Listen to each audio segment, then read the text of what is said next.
Good afternoon, everyone, and thank you for joining our webinar. Today we're going to be talking about how brands win online. So running distinct strategies for both your Amazon store and your own .com.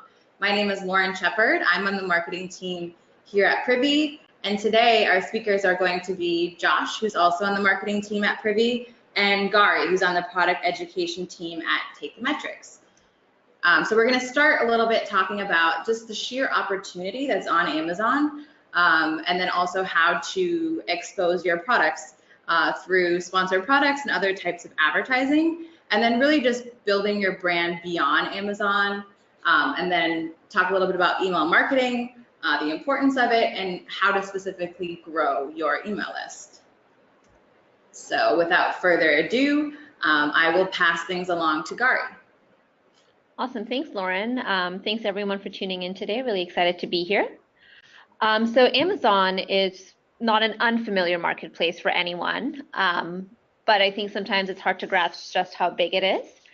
If you go to the next slide, Lauren, we can see that more than half of brands are already selling on Amazon, and nearly 3/4 will be selling on Amazon within the next 5 years. So it's becoming an increasingly valuable marketplace for a lot of large brands who are going direct to Amazon themselves to try and capture some of this market share and this captive audience that sometimes pays for the privilege to shop on Amazon. And this isn't taking into account the people who are coming on there searching on Amazon. So its role goes beyond just as e-commerce marketplace. If you go to the next slide here, we can see that Amazon is a search engine in addition to being a marketplace. So it's a place where nearly half of shoppers start their search. So US internet users start their product searches on Amazon versus only about 1/3 of them now start on Google. So people are looking to buy things. So they're there with the intent to shop, but they're also looking to do research and figure out exactly what it is they need to buy. It's an enormous audience on Amazon. They have millions upon millions of visitors on any given day, hundreds of millions. And people are paying for the privilege to be able to shop on Amazon. So as I discussed earlier, people buy Prime memberships. I think, I don't have the exact number in front of me, but I believe, most US households now have an Amazon Prime subscription. Got to get that 2-day shipping. I know I don't like waiting for my things to get to me. So people are so invested in this marketplace, in the search engine, that they're paying to be able to access it and get those extra privileges. And people are also using it to encounter new brands and new products. So it's not just for established brands. So even if you have a smaller business, you can use it as a way to grab that market share and to get that audience. Last but not least, it's a place that allows you to validate your products and your offerings through social proof.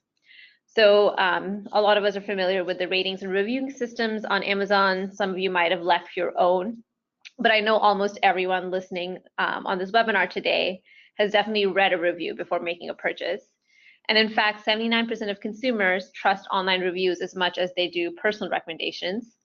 And depending on how trustworthy your friends are, it might actually be a more valuable recommendation. And 85% of consumers say they read online reviews for local businesses when they shop. So similarly on Amazon, your product is your business, and having that social proof can really help you build a following, reach out to this audience, and then eventually turn this audience into a customer of yours. And selling on Amazon has changed a lot over the years. What remains steady is that it's easy to get started. It's easy to get your storefront set up, but there have been maybe some misnomers in the past that it doesn't give you as much control over your branding. You have to kind of adhere to these strict standards that Amazon has for what a product display page, a product listing page looks like, what kind of information you're allowed to have, what kind of information you're not allowed to have. But a lot of that is starting to evolve, and you can actually use Amazon as a way to tell your brand story. And I'd love to walk you through an example today and show you one brand that's kind of taking advantage of all the tools that Amazon offers to tell its brand story across multiple platforms. So Hope and Henry is a company that sells children's clothing primarily. They also are very invested in donating part of their proceeds in sales. And so what I want to show you is an example of first what their Amazon storefront looks like. And you can see how that lines up with their own.com and how the two can mesh together. So what we're looking at here is Hope and Henry's own.com. This is their website. It has their branding, it has their story, it has these cute little kids in the video showing off the clothes. And then if you take a look at what their Amazon storefront looks like, and you can see that they're able to carry a lot of these stories into Amazon as well. So they're able to tell their mission, their story, get a lot of the same visual elements from their own.com into an Amazon storefront as well. So Amazon's putting out a lot of tools out there to help sellers, to help businesses retain that brand integrity, retain their brand vision, even in their Amazon storefront. And it's not just on this page. If you click into a product listing page, and you kind of start to scroll towards the bottom, you can see that, the top part of it looks like an average Amazon listing, but as you scroll down, you have the opportunity to start telling more of that story. So if you go a little bit further down, we can see that there's an option here for telling your brand story, your brand content, and really getting your mission and your message across to your Amazon shoppers the same way you would to people shopping your website. So what are the pros and cons of being a seller or a business on Amazon? So on the pro side, you have a captive audience with the intent to buy. Like I said, it's really easy to get set up and get started. People are constantly on Amazon looking for things to buy, and you could be one of those people offering them those things. Or if you're like me, getting daily packages that your landlord has to bring inside for you. So it's kind of win-win for everyone. There's already a logistical structure in place, so you can get your goods to the consumer. You don't have to worry about being responsible for shipping. You just get your goods to Amazon, and Amazon can send it out. It's going to be impossible for you to come up with that kind of infrastructure that Amazon already has, particularly with things like Prime Now, Prime, and getting people products as soon as possible, sometimes within a matter of hours. If you did want to expand internationally, Amazon has offerings all over the world, and you can leverage that global system for your own business and expand that way. We already talked about Prime subscribers who are there, paying for the ability to shop on Amazon to get those extra privileges. And they're your captive audience. I think spend about twice as much annually as their non-Prime counterparts. And I would say more and more people are starting to opt in, get that annual membership for those extra shipping options. You also have the ability to cross-sell, so you could see what products are similar to yours, what products are your competitors, and put yourself in front of those audiences as well. So you can find complementary products that you want to target, competitors you want to take down. You have all of those abilities on Amazon that you wouldn't necessarily have on your own.com and own website. And it gives you increased visibility. There already is a lot of traffic on Amazon. You don't have to worry about creating bodies. You don't have to worry about creating eyeballs. It already exists. All you need to do is set up and take advantage of that.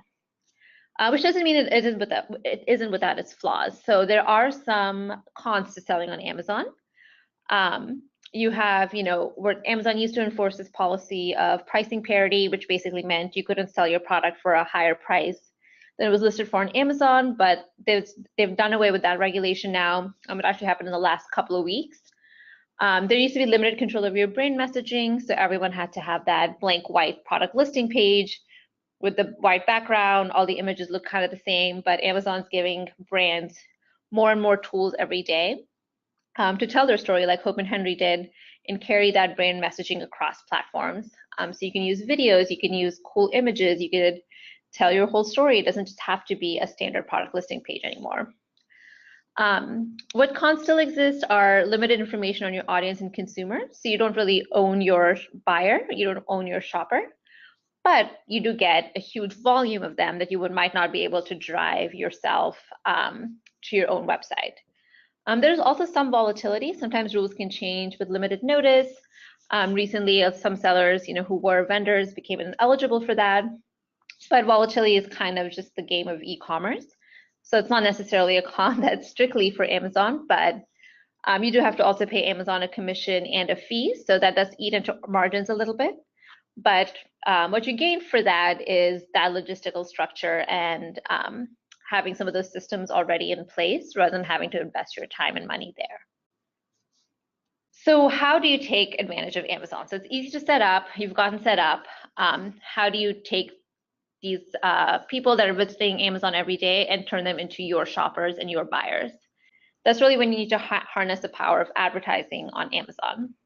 So Amazon offers you a few different options when it comes to advertising. I just have a brief overview here, but there are a whole host of other tools you can have access to. So the two main ways that sellers advertise on Amazon are sponsored products and sponsored brands. So sponsored products are those pay-per-click ads that show up kind of looking as like they're part of the search results. In this case, it would be those gloves that are highlighted. And then sponsored brands have kind of top of page placement, almost like a banner. And that's one way to highlight your brand as well as highlight a line of products and more than one product in one ad. And it also gives you a little bit more creative ability because you can edit the copy and you can edit the images versus sponsored products are purely pay-per-click. And then once you click into a particular product page, you have the ability to advertise on that listing page as well. So in the next slide, we can see how on a product listing page, you can advertise and buy some of that real estate because everything's of course up for grabs. And you can, going back to the earlier point, you could cross-sell your products here and you could be showing up for competitors, you could be showing up for other related products and kind of harness not just the audience on Amazon, but that huge marketplace of other people selling their goods on Amazon. Perfect. So with that, we can dive a little bit more into advertising and the different aspects of it. So advertising, as with any other avenue, it's the same here. It's kind of a place where you can pay to play. Advertising on Amazon tends to be more search and behavior based rather than demographic. So you target search terms, you target people looking for a particular type of product who might be interested in another type of product. So that's kind of how you advertise and get your products front and center rather than going after a type of consumer. Like I mentioned, there are a few different options. Sponsored products, that's the most prevalent. It's really easy to get started. Setting up your first campaign will probably take you 30 seconds. And that's a pay-per-click type of advertising. You also have sponsored brands, which is kind of across the top. It's more geared towards recognition and visibility. So it's kind of more top of funnel. If you're thinking about a marketing funnel, sponsored brands would be the top and sponsored products would be a little bit towards the bottom. And you also have the option to target competitors, accrue market share through more specific types of attribute targeting. So for some of you who are not as familiar with pay-per-click advertising on Amazon, but a lot of you probably have used Google AdWords, trying to get your websites out there, getting your brands out there. The average CPC on Google is a little bit higher still than it is on Amazon. So Amazon's slightly more in the early stages as far as PPC products go. So Google tends to be between $1 and $2, and Amazon's average CPC is usually below $1, closer to 80 cents. And it's becoming, a competitive area for sure, but it's also an effective area. So more than half of brands selling on Amazon say they pay for Amazon advertising. So they've invested in sponsored products or sponsored brands. And then of those people who are running advertising, 97%, which is a huge number. So 97% say they see value in their advertising efforts. So investing in advertising is giving them the ROI that they're looking for, whether it's in the way of new audience captured, more traffic, or in the way of more sales. 97% of people using these tools that Amazon offers do see results from it. So it's easy to leverage, easy to get set up. It does require, some management and maintenance. It will go more into that on the next slide, but you do, and most people do see that they get what they pay for. So like I said, getting your first campaign set up on Amazon's easy peasy, takes about 30 seconds, but that's never the end of it, right? You still have to maintain that. So how do you scale your business? How do you scale your advertising on Amazon? you've gotten started, it's doing well for you, you're starting to see that increased traction, you're adding more and more products every day. How do you scale your business? So first you need to figure out a process, and this process needs to be scalable. I see it, a dozen times a day. I hear it from our customers all the time. I started making a campaign per product, or every time I would start new advertising, but it's just not a scalable way. So you have 10 products today, maybe you could manage it, but if you have 100 products tomorrow, that system's just not going to work. And there's a lot of kind of behind the scenes activity that goes into seeing success with those ads. So if you want to be, amongst those 97% of people, you have to have the right campaign structure. You have to be adjusting your bids. So for those of you unfamiliar, you offer up a bid almost like an auction for particular searches, and you have to go against other people offering up their bids, and Amazon, picks the winner based on a whole bunch of criteria. But having the right bid amount is incredibly important, so you can see the success and then also get the sales that you're looking for. And it also requires keyword actions. It's basically finding the right searches, targeting them, and making sure you're eking as much out from each sale as possible. And if a lot of this sounds unfamiliar, you can let me know. So this goes to show that there's a lot of specialization, a lot of information and kind of self-education that's required to be successful in Amazon and to be successful as an Amazon advertiser. So that's when partnerships come in. There are a lot of experts in the field, so leverage their expertise. There's this huge cottage industry around Amazon and Amazon advertising. We have people who've been doing it for years, who've been talking to hundreds of sellers, hundreds of customers, and they know what it takes to get the best results on Amazon. So leverage those partnerships, reach out to those experts, and then automate when possible. So we work in that space. We offer a solution for people looking to automate their Amazon campaigns. And in some ways, it's almost impossible to compete in Amazon as a marketplace without automation. You don't have the time to change bids all the time. You're not going to get the math right on those bids. That's why we have computers, and that's why we have data scientists who could do that for you. And that's going to give you better results as well. So this is really a matter of figuring out where your strengths lie and kind of outsourcing the remaining aspects of your business, particularly with advertising on Amazon, which is probably what you're already doing beyond Amazon. And for your own websites, always seeking out those experts, seeking out the best software out there, and that's what you would need to do here as well to see kind of the results that you are looking for. And then speaking of going beyond Amazon, I'll hand it over to the expert in that realm, Josh from Privy. He's going to show us more about building your brand beyond Amazon. Great, thanks, Gary. Really interesting stuff. It's Amazon's awesome. I always think about, as a shopper, Amazon makes things more convenient, more price effective, and the discoverability is like truly amazing as a shopper.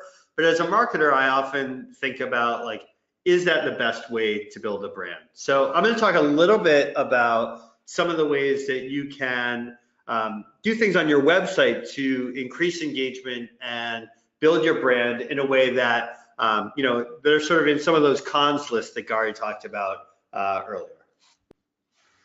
So I'll sort of start with a quote. This is from Toby, who's one of the founders of Shopify, obviously huge e-commerce platform. And he makes a really great point here, right? Email lists and website are literally the only two things you can own on the internet. Everything else is rented.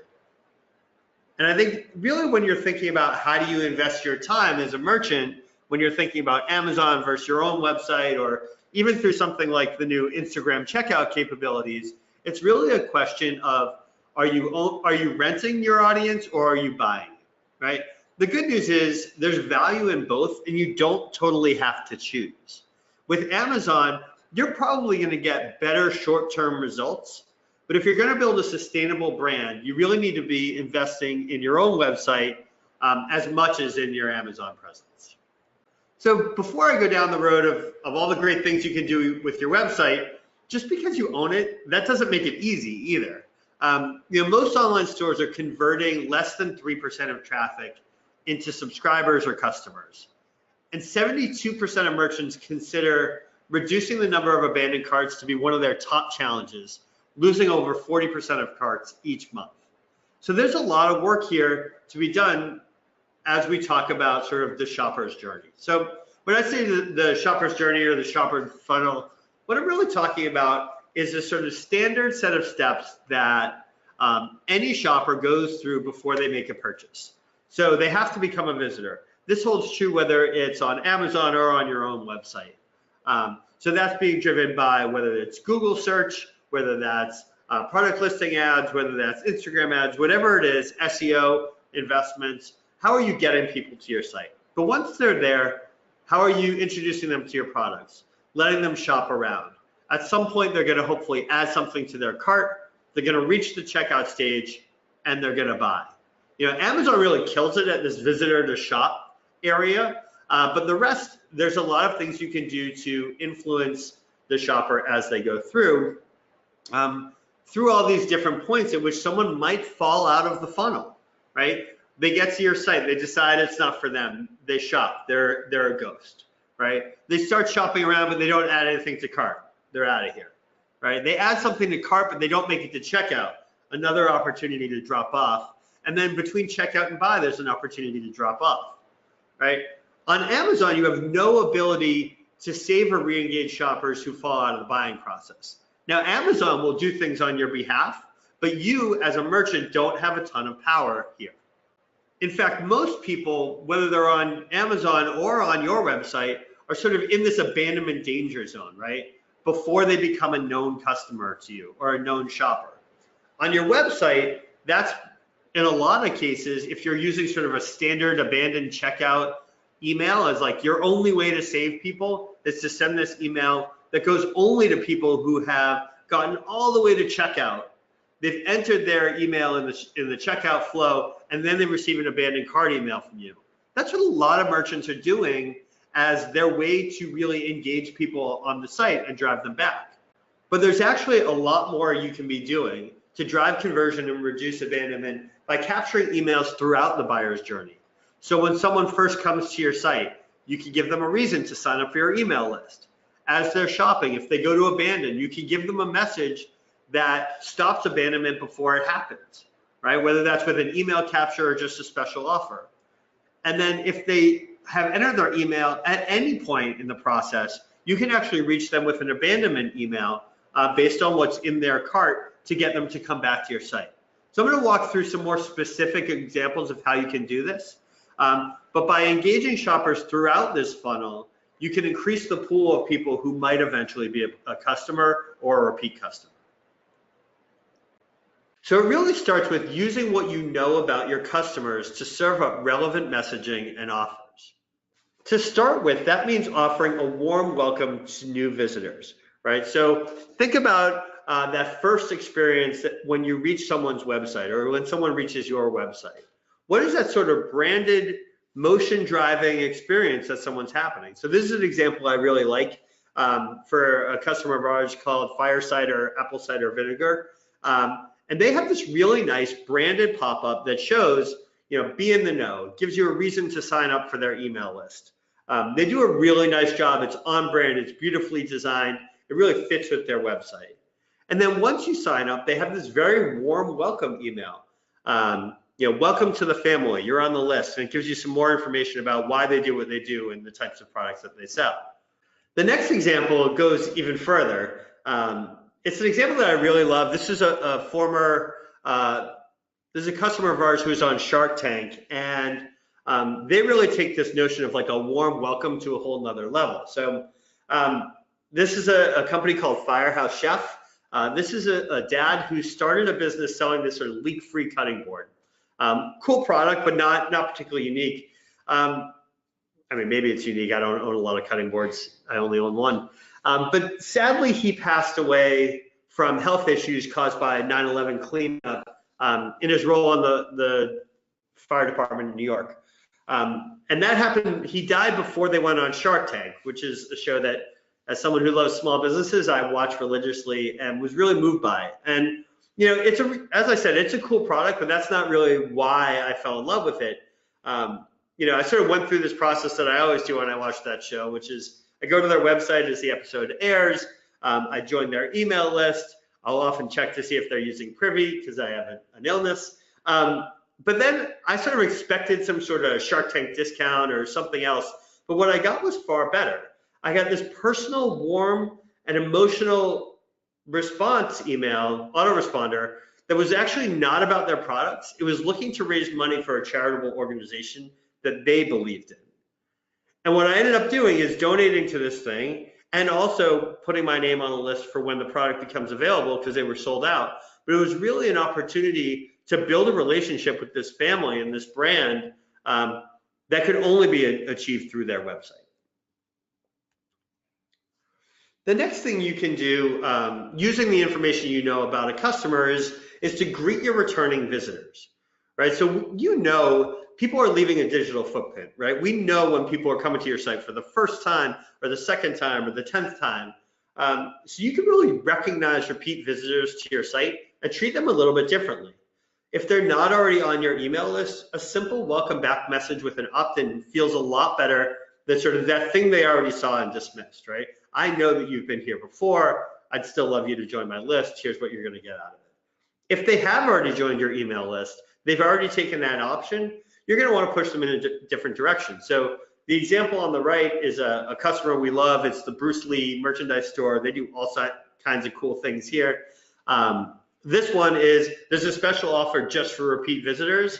So instead of asking for a form, there's just a button that says, show me the sale. Again, very on-brand experience that engages the user as soon as they hit the site. So this is a third example that I really like. This is from a company called Slide Belts, and they have this message that's just for repeat visitors who have left an item in their cart. So they're welcoming back the shopper, and they're making it easy for them to get back to where they were and complete the purchase. So as people are moving through their shopper's journey, bouncing around your site, there are a bunch of other ways that you can influence what they're doing by recommending products, offering highly targeted discounts, and using things like custom timers to drive urgency. Or you can even do sort of these upsell campaigns. So the example in the middle is based on the items that is in someone's cart.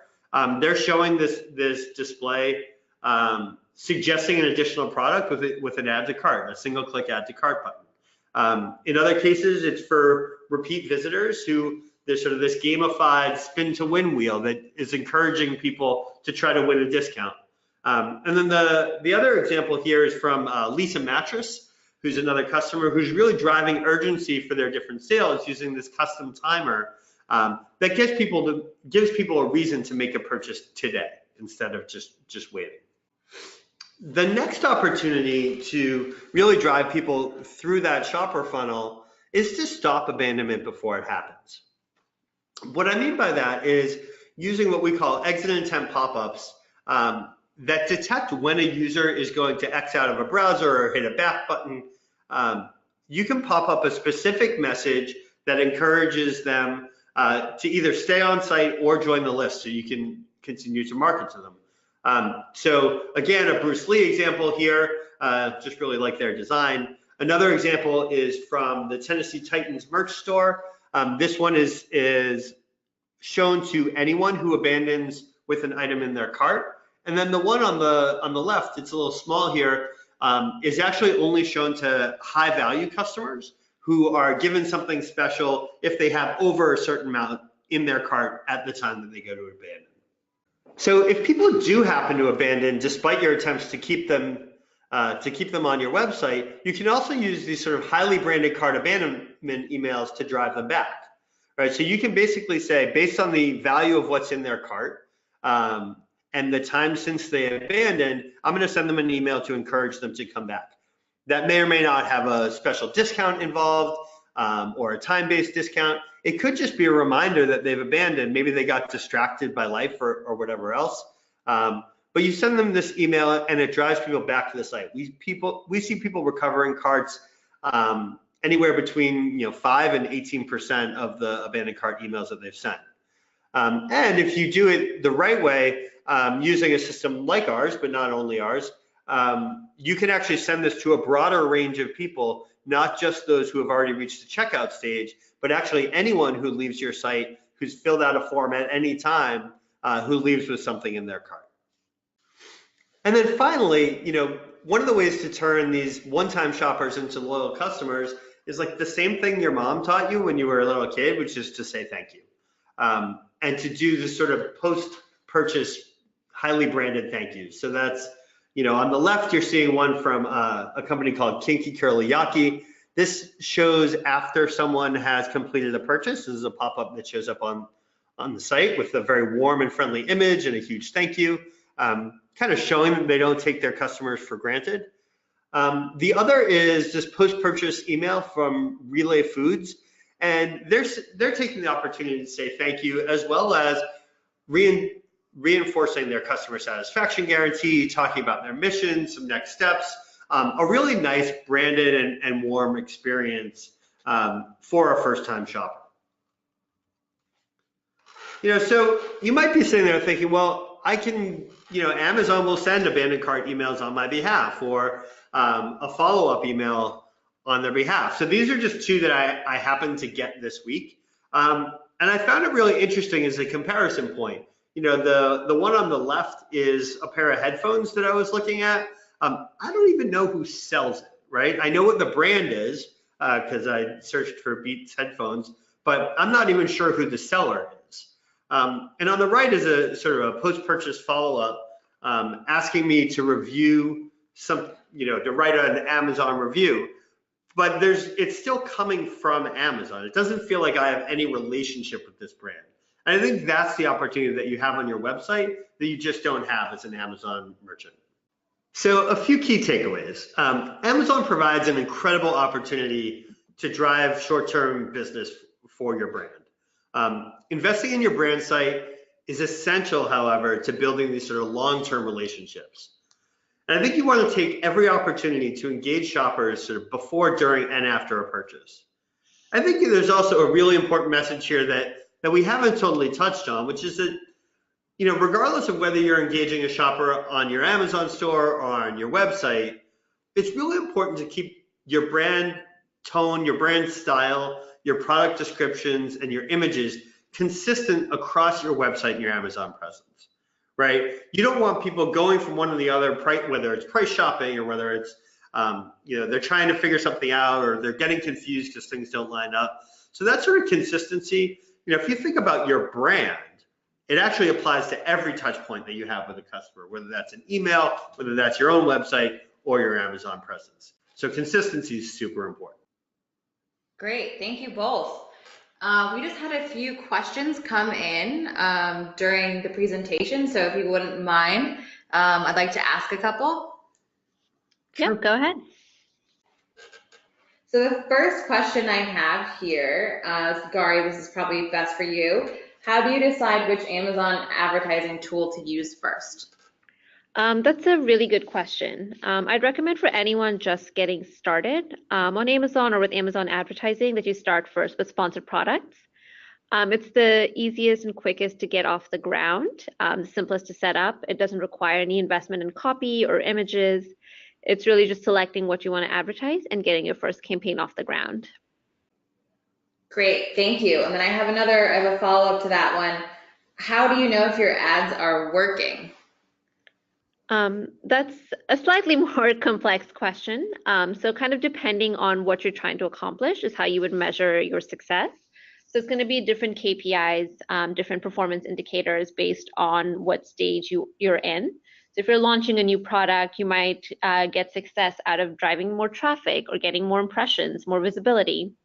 If you're in the growth stage of your product, you can measure success by what kind of sales volume you've achieved or what kind of conversion rate you've achieved. And then if you have a product that's kind of in the maturation stage, you're focused on profitability, then you might measure success through your ROI and how efficient your advertising campaigns is. So keeping your objective in mind is critical to figuring out whether or not your advertising is successful. And you need to be aware of what metrics reflect that success at each stage. Great, thank you. And then now I have one for Josh. Someone's asking, I'm worried about annoying my shoppers. Will pop-ups drive them away? It's a great question. It's something we certainly hear a lot. And I think a lot of it comes down to, creating a relevant message and doing it in a way that's honestly like not super annoying. You have the ability to speak directly to shoppers depending sort of where they're coming from and what page they're on. So you can do it in a way that feels a lot more appropriate for that time.